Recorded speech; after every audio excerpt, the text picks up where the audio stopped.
COVID cases are on the rise with the Delta variant in play. University students will be expelled if they are not fully vaccinated. Jeff Bezos goes into space, and the 2020 Tokyo Olympics begins in 2021. I'm Nico Fideli, and this is For the Republic. The only thing we have to fear is fear itself. Ask not what your country can do for you. Mr. Gorbachev, tear down this wall.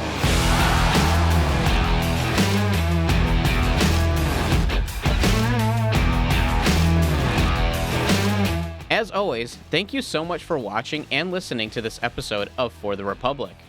I want to know what you are thinking. You can start a conversation by commenting your thoughts below. Like and share this episode if you want to help our community grow. And if you have enjoyed the show, please consider subscribing. Lastly, clicking the bell icon will notify you when a new episode is available.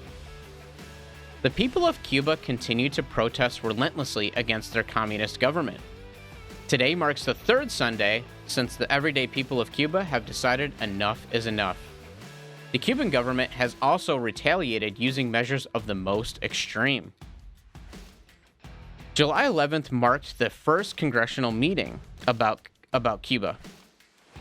And at the meeting was a Cuban human rights activist named Rosa Maria Paya. She is the director of Cuba Decide, which is a non-for-profit organization that exists to promote democracy and human rights for Cuba. She said, quote, "There are 532 detained and missing persons, but we estimate the actual number to be in the thousands," end quote. She also added, saying to Congress that they need to make full use of the Magnitsky Act. The Magnitsky Act is an act introduced by the Obama administration that authorizes the president to freeze the assets of human rights abusers and prevent them from entering the United States. The Magnitsky Act gets its name from a Russian tax lawyer, Sergei Magnitsky. I think the act allows the president and the executive branch a little too much power in this respect, but I do think that Biden should make full use of it. And he has. The Biden administration has issued more sanctions against Cuba. House Representative Marco Rubio says it's a good step, but also questions its effectiveness. He says that most of the Cuban officials are already sanctioned. The time has passed to give Cuba a slap on the wrist. Action needs to be taken. We need to give the Cuban people resources, build international support with other free nations, and give the Cuban people access to internet because they have been cut off. So what the Biden administration is doing is a trend upwards in the right direction, but it can't stop there. The Biden administration is caught in some sort of limbo. They're in the middle of kind of being laxed on Cuba like President Obama was, and they're kind of in the middle of how Trump was so hard on Cuba. And they need to really pick and decide, kind of like what we talked about last episode. They need to either be hot or cold. This lukewarm is going to end up causing a stagnation, and it can't stop there. We can't be stagnant when it comes to Cuba. Other U.S. officials are showing their true colors on the matter. Sarah A. Carter tweeted this out.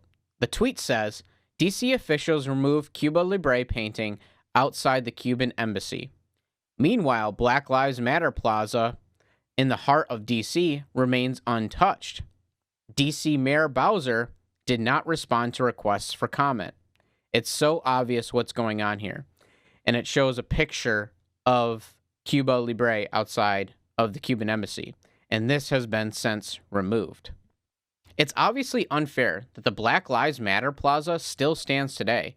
And just after 24 hours that Cuba Libre was painted outside the Cuban embassy, it was taken down.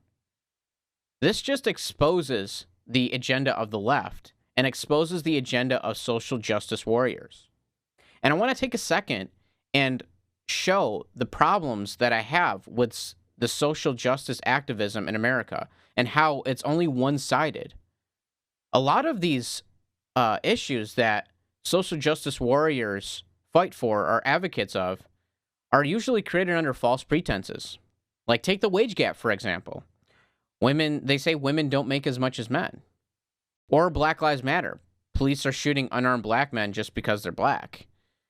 There's also racial injustice. The U.S. is fundamentally racist and the systems need to be torn down. LGBTQ plus inequality. They say that they can't express who they are. Another problem is that if you are a social justice warrior, you can break the rules for the sake of the cause. Like Black Lives Matter. You can be violent, riot, and loot while burning businesses and have no repercussions. When it comes to racial injustice, schools will just lower standards so people can get in who aren't qualified. And those seeking for a job, they just reduce the qualifications so that they can meet their minority group quota. Or LGBTQ plus inequality, men can just walk into women's locker rooms, or they can just expose their genitalia in a spa in a women's locker room.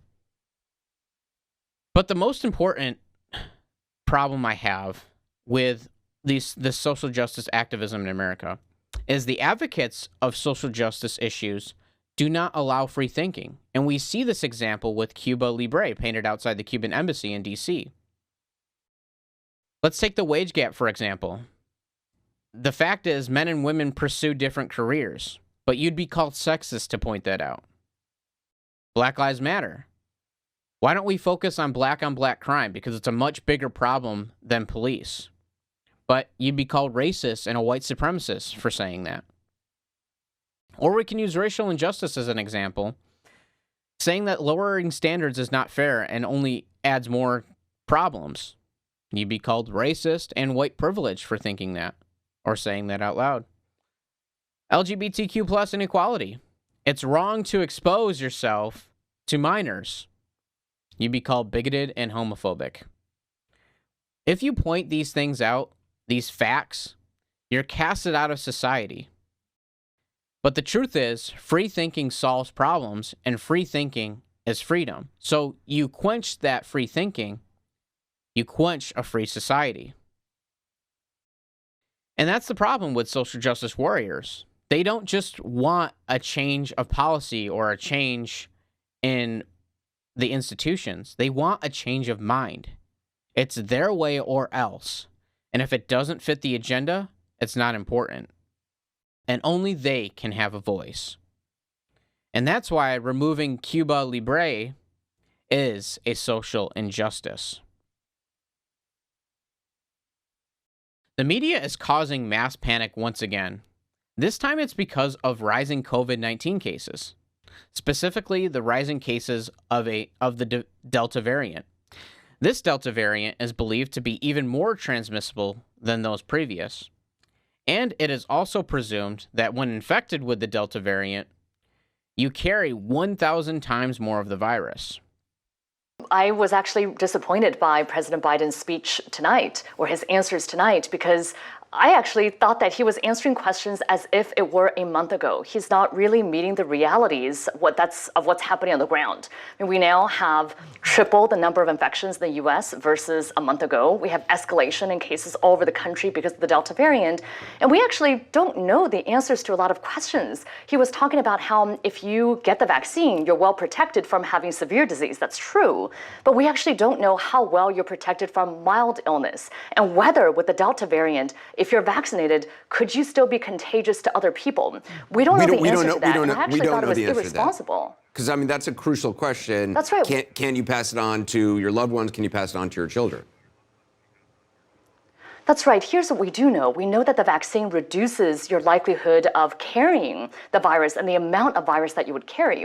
But with the Delta variant, a person infected with the Delta variant carries 1,000 times the amount of virus compared to previous variants. And so that's the problem. We don't actually know about this transmission question. And I think that President Biden actually led people astray when he said, if you're vaccinated, you can take off your mask. We don't know that. I think he let go of a really important opportunity tonight. This kind of rhetoric only makes things worse. It's clear that Dr. Leana Wang and the folks at CNN are completely disconnected from reality. You are straight Looney Tunes if you think people are going to go back to masking. The science to justify what these news outlets are pleading for just isn't there. The vast majority of the American people want to put COVID behind them, along with the restrictions associated with it. And rightfully so. As we'll talk about. But some places are doing the opposite. So, the Delta variant has caused spikes around the country, specifically in California, Florida, and Louisiana, among some other states. But these three have been hit the hardest.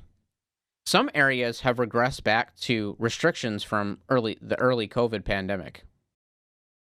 The examples of this are LA and the surrounding areas reinstated the mask mandate recently. You have to wear a mask now in businesses and public places, once again, regardless if you've been vaccinated. The Los Angeles County Sheriff, Alex Villanueva, said that in a statement on July 18th that his officers would not be enforcing the mandate. He wrote, quote, "Forcing the vaccinated and those who already contracted COVID-19 to wear masks indoors is not backed by science," end quote.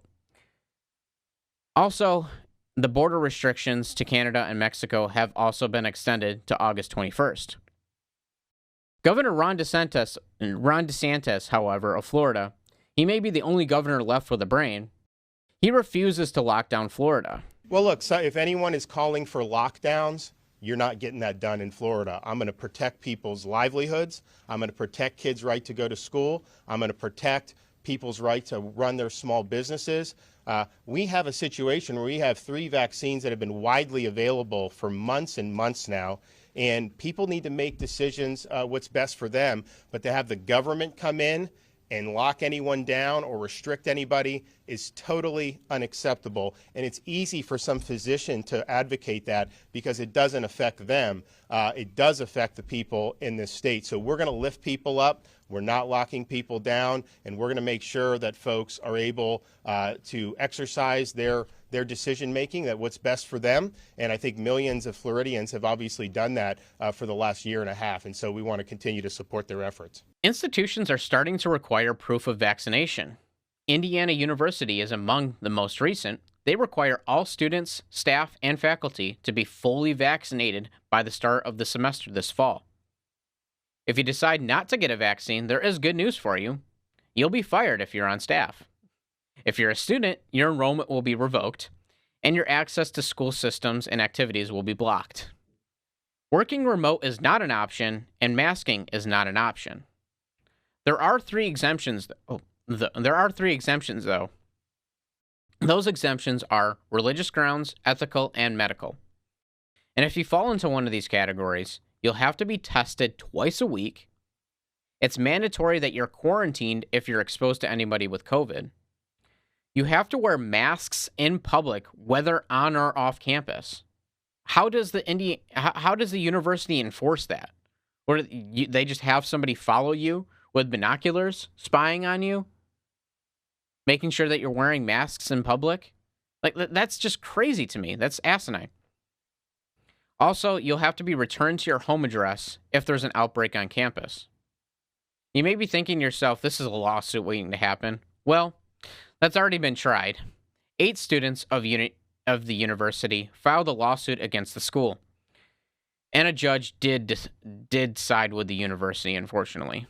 But I think there's an appeal coming. In my opinion, this is a complete infringement on freedom to reject medical treatment. It also sets a precedent for other institutions. Do you think others will follow suit? Do you think your employer will follow suit? Let me know what you think and comment below. Personally, I think this is going way too far. The pandemic is basically over. We know what COVID is. We know what the survival rate is. We know what the risks are. So why are there still reactions this extreme? I think it's because risk assessment has been thrown completely out the window when it comes to COVID-19. And you say to yourself, what's so important about risk assessment? What does that have to do with COVID? What does that have to do with any of this? Well, risk assessment is the process of identifying potential hazards and analyzing what could happen if a hazard occurs. This process is usually done with each and every reasonable decision made that has a risk involved. It's the way a person rationalizes the risk associated with the action taken. If the potential hazard is too impactful, the risk might not be worth it. If the chance of the hazard occurring is too high, the risk becomes too risky. More than likely, when someone takes an unreasonable risk, they must have ignored the risk assessment analysis or bypassed the process altogether. The same is true with the opposite. If the potential hazard is low impact, the risk is worth it. If the chance of the risk occurring is minimal, the risk is diminished. Therefore, someone choosing not to take the risk is just as unreasonable, and they must have ignored the risk assessment analysis or bypassed the process altogether. The latter scenario is what we have seen in the U.S. day in and day out when it comes to assessing the pandemic of COVID-19. You see this from the top all the way down, from the most qualified to the average citizen on the street. The risk assessment process has been ignored, and this has negatively impacted the country on a variety of issues. Issues ranging from our global economic power to the quality of everyday life. Even our God-given rights enforced by the U.S. Constitution have been infringed because of COVID-19. Does the risk assessment process deem all these measures necessary? What are the risks and hazards when it comes to COVID-19? To help us get the answers, let's observe some data. A lot of light can be shed by analyzing some of the greatest risks we face in America, how we assess those risks, and then compare them with the response to COVID-19. I want to show you a chart. This chart shows the lifetime odds of death and the top causes of death in the United States. This table shows a list of causes of death and the odds of dying to that cause. This table was compiled in the United States in 2019. So we see at the top of the list, heart disease. And the odds of dying from heart disease is 1 in 6. Your chances of dying from cancer is 1 in 7. Next on the list is all preventable causes of death. So death in the workplace or a piano falling on your head. Chances of that happening are 1 in 24. Chronic lower respiratory disease, chances of that is 1 in 27. Suicide, 1 in 88. Opioid overdose, 1 in 92. Guarantee you that's a lot higher in 2021. A fall, 1 in 106. Motor vehicle crash, 1 in 107. Gun assault, 1 in 289, and so on and so forth. So we see here these causes of death and the odds of dying to that cause of death. And we notice that heart disease is the number one cause of death in the United States. Every 36 seconds, somebody dies of heart disease. And we can compare that to the survival rate of COVID-19, which is at a remarkable 98.2%. Now, there's no doubt that COVID-19 has impacted many lives. And I'm not trying to downplay the people and the lives that we've lost. We've lost over 609,000 people to COVID-19. But how much is COVID-19 affecting us now? Let's take a look at a chart that shows the case count of COVID-19. And we can see in this chart provided by the New York Times that since the pandemic started, the trend of cases per day, reported cases per day of COVID-19. And the peak seemed to be about back in January. Now, if I remember, I'm old enough to remember that back in January, the talk of the town and the talk was not about COVID-19. No, it was about the previous election that happened in the November before. So what gives? Like, why is it that the pandemic reached an all-time peak? You can see in deaths, hospitalization, testing, cases reported per day. All of that peaked in January, but nobody was really talking about it. So why are people talking about it now? And we can see that it's since the widespread of vaccination, the cases per day have just plummeted. And you can see that slight increase that we're talking about with the Delta variant towards the end. This is just at the end of June, beginning of July. You can see that a little bit of increase. But that increase, right now we're at around 41,000 cases per day. At our peak, we were at over 250,000 cases per day. Like, it's a totally different ballgame. And we're still talking about masking. We're still talking about restrictions. We're still talking about these things like we're at the peak of the pandemic. Like I said, the pandemic is basically over. So what's the point I'm trying to make here? The point is that when comparing it to heart disease, we still eat fast food. We still eat Five Guys. We still eat Burger King. We still eat McDonald's. We still eat this fast food.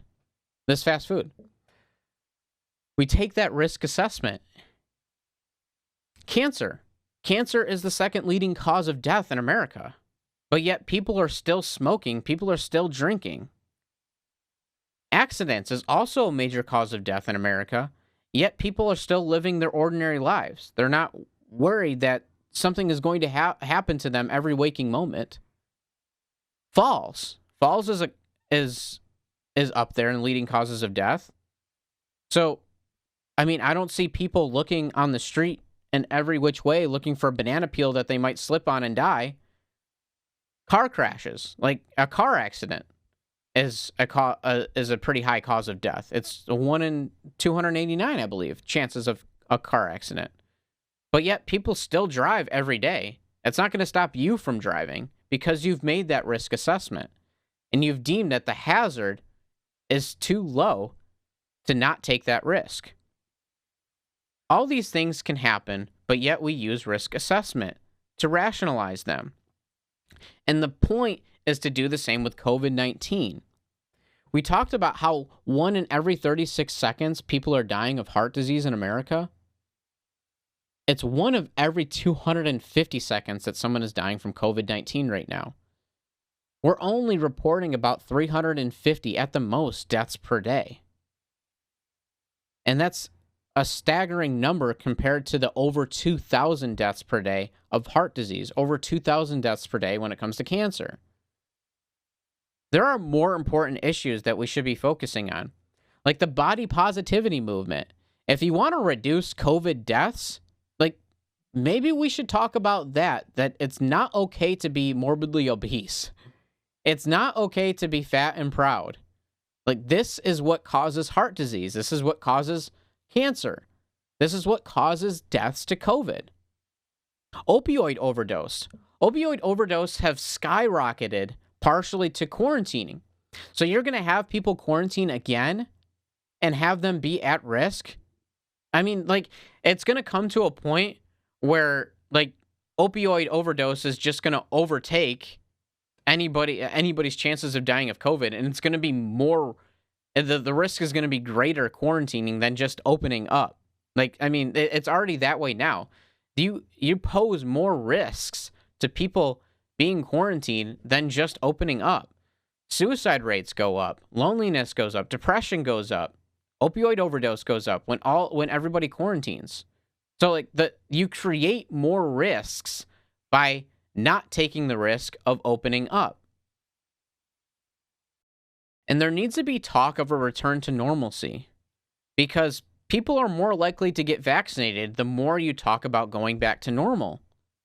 These scare tactics that the news outlets are promoting is just going to create skeptics. I know I'm skeptical about the COVID vaccine just because of the way it's been pushed. So the bottom line is that you need to take your individual risk assessment when it comes to COVID-19. Don't let the news, don't let politicians, don't let anybody tell you what you need to do. You know what you need to do based on a risk assessment. Jeff Bezos made history last Tuesday when he and 3 other civilians went into space with his privately funded spacecraft, New Shepard. The spacecraft is appropriately named after the first American in space, Alan Shepard. The space mission lasted a total of 11 minutes. Bezos and crew traveled vertically over 62 miles, breaking the boundary of space. At first glance, this doesn't seem like anything special. I mean, we've gone to the moon. But in fact, this is a huge achievement.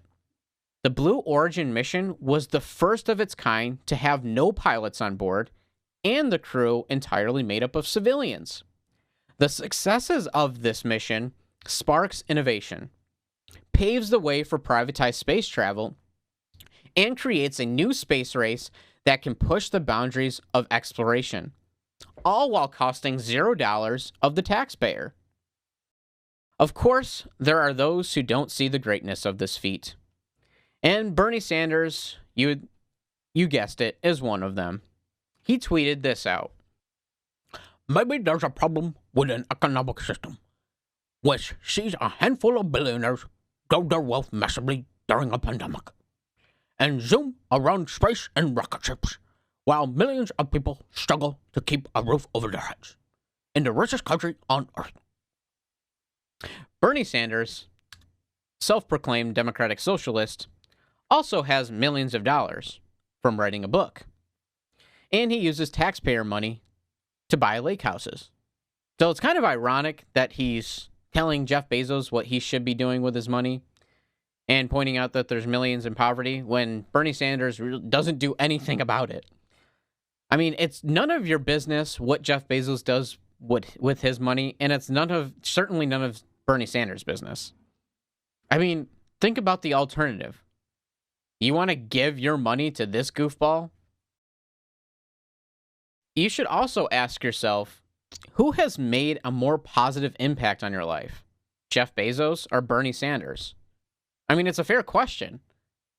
It's obviously Jeff Bezos, and that's the way it should be. I mean, forget the fact that Bernie Sanders has been in government for like over 100 years, and he has nothing to show for it.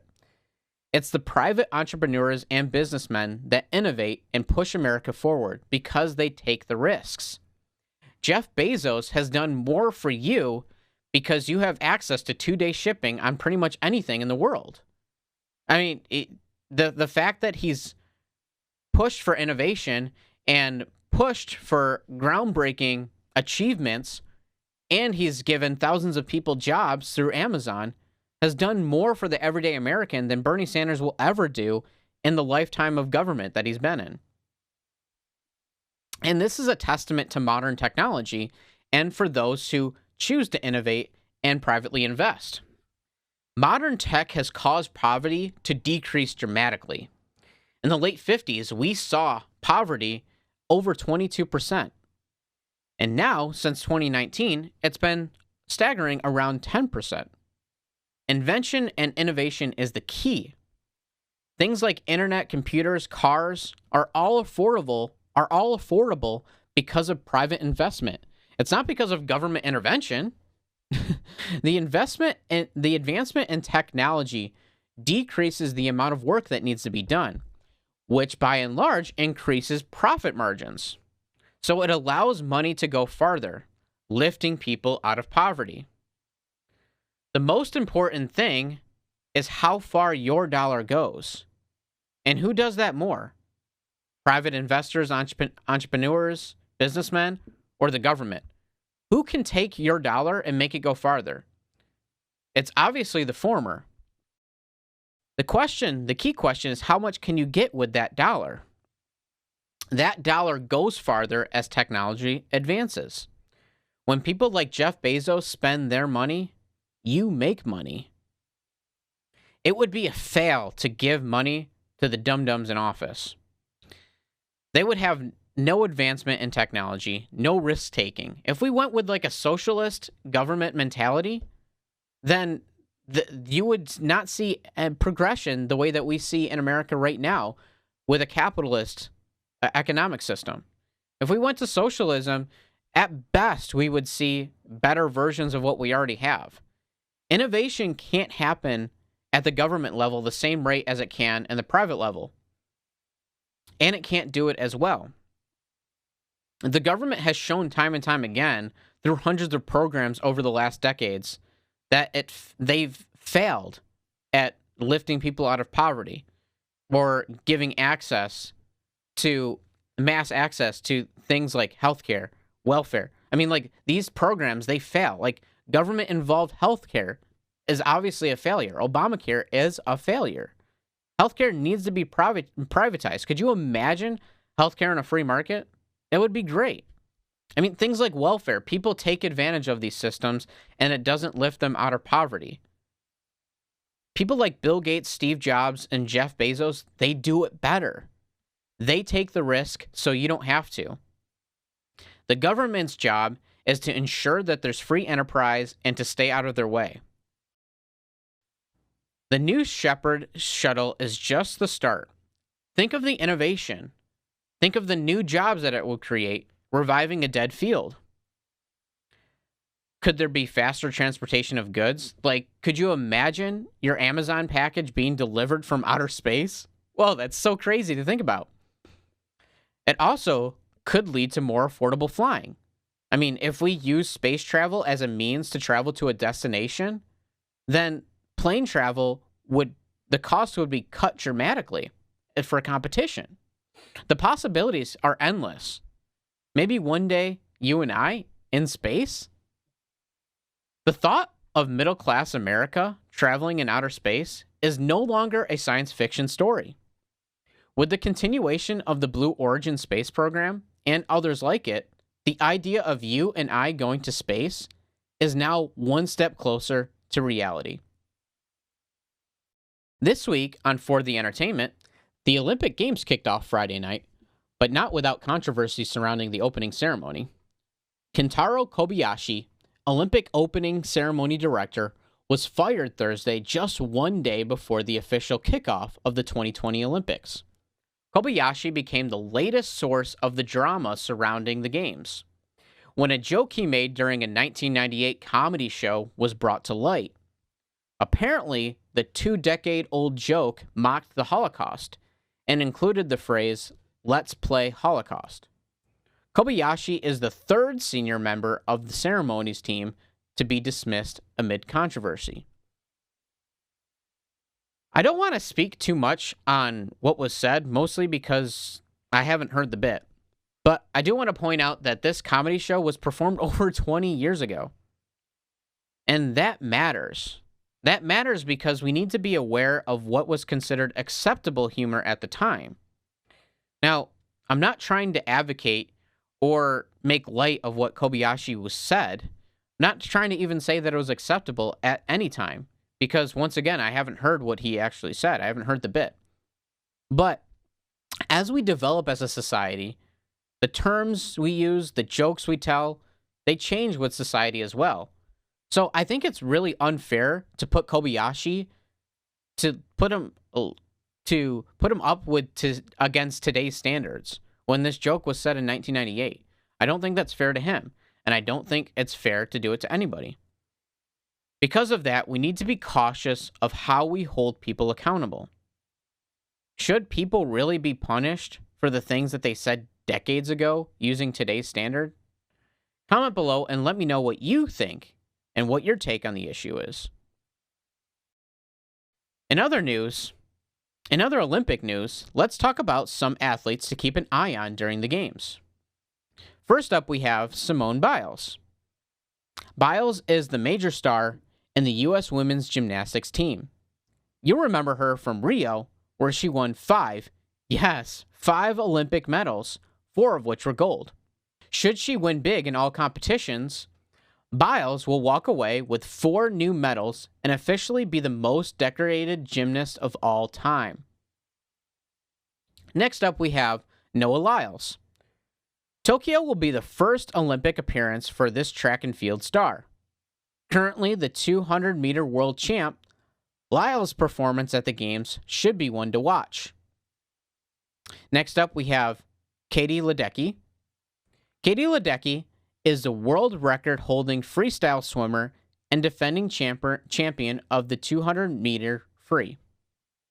If the Tokyo Olympics brings her 4 gold medals, she will walk, or more appropriately, swim away as the most decorated female Olympic swimmer ever. And lastly, we have Nyjah Huston. Street skateboarding is making its Olympic debut in Tokyo, bringing with it 13-time X Games gold medalist Huston. Let's see if this 3-time world skateboarding champion can bring his gold medal game and win big for the USA. And now, who not to keep an eye on? We have a winner, folks. And this time around, in the Olympic Games, it is the USA women's soccer team, who, after taking a knee in support of BLM Wednesday night, got smoked by Sweden. The 3-0 loss should teach the team to spend more time practicing and less time being social justice warriors. While likely to still advance in the competition, the team has faced some pretty heavy backlash for their continued protest demonstrations on the field. Will this change the team's behavior? Probably not. That's why I say use the team's games times to catch up on some lost sleep. The Olympic Games will continue through August 8th and should have plenty of action, upsets, and surprises. What event are you most excited for? Again, comment below and let me know. Thank you so much for watching this week's episode of For the Republic. If you enjoyed the show, please drop a like, comment, and consider subscribing to the channel. If you are listening to the audio version of this podcast, please consider leaving a review. I would greatly appreciate it. You can help grow the community by commenting below and sharing this episode. Follow For the Republic on social media to get the latest updates. A new episode will premiere right here on YouTube next Sunday night at 7 p.m. Eastern. For now, be blessed and Godspeed.